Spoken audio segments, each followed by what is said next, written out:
ஒன்றை நீங்கள் வெறுப்பீர்கள், ஆனால் அது உங்களுக்கு சிறந்ததாக அமையும். நீங்கள் ஒன்றை நேசிப்பீர்கள், அது உங்களுக்கு தீயதாக அமைந்திருக்கும். வல்லாஹு யஅலம் வ அன்தும் லா தஅலமூன். அல்லாஹ் தான் அறிந்தவன், நீங்கள் அறியாதவர்கள். உங்களை படைத்த இறைவன் தான் உங்களுக்கு எது நலவு என்று தெரிந்தவன்.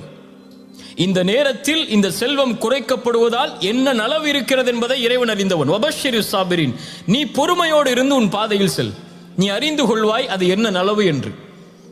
உனக்கு ஒரு உறவு கைகூடாவிட்டால், நீ விரும்பிய வாழ்வு உனக்கு அமையாவிட்டால், விரும்பாத வாழ்வு அமைந்து விட்டால் ஏற்றுக்கொள், இறைவன் அதைத்தான் உனக்கு விதித்திருக்கிறான்.